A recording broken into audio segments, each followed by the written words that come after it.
Hi! Hello! Welcome to my mini vlog miss Farah vlogs. మార్నింగే రొయ్యలతో start చేశారండి Farah గారు అనుకుంటున్నారా? ఈరోజు చేపల ఆవిడైతే ఇంటి దగ్గరికొచ్చారండి.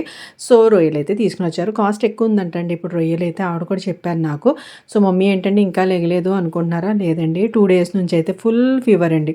సో, ఈరోజు అర్థమైందండి మమ్మీ వాల్యూ ఏంటో. నేను, సిస్టర్ అయితే ఇంకేం చేస్తామండి టామ్ అండ్ జెర్రీలా కొట్టుకుంటూ, తిట్టుకుంటూ ఈరోజు వర్క్ మొత్తం కంప్లీట్ చేశామండి. సో, మమ్మీ కొంచెం అలా పడుంటే ఎలా ఉందంటే నిజంగా అండి. మా మమ్మీ ఉంటే మొత్తం అన్నీ చేసేసుకుంటారు. మమ్మల్ని కూర్చోబెట్టి చూసుకున్నట్టు ఉంటదండి. కానీ ఈరోజు ఇద్దరం సిస్టర్, నేను చాలా కష్టపడిపోయాము. కొంచెం బయటికెళ్ళి కూర్చో తలపోటుగా ఉందన్నారండి. ఇంతలో మా హెల్పర్‌తో మాట్లాడుతుంటే తనంది, "ఎందుకమ్మా చల్లగా ఉంది లోపలికెళ్ళిపోండి మళ్ళీ తలపోటు వచ్చేస్తదండి." పాపం తను కూడా చాలా కేర్ తీసుకుంటది. ఆమెకు కూడా హెల్త్ బాగుండదు. కానీ వచ్చి వర్క్ చేసుకుంటది. మేము కూడా ఆవిడని అందుకే బోదర్ చేయమండి. ఎందుకంటే హెల్తే ఇలా ఉంటే ఎలా ఉంటదో మనకు కూడా తెలుస్తుంది కదండీ! సో, తనైతే గిన్నెలన్నీ క్లీన్ చేసి ఎళ్ళిపోయిందండి. సో, నేనైతే సిస్టర్‌కైతే హెల్ప్ చేసి కాస్త ఇలా రిలాక్స్ అవుతున్నానండి. ఇంకా టీ తాగాలండి. హెడ్‌ఏక్ వచ్చేస్తుంది ఇవాళ చాలా ఎక్కువ. సో, నేనైతే ఇలా టీవీ చూసుకుంటాను. ఇది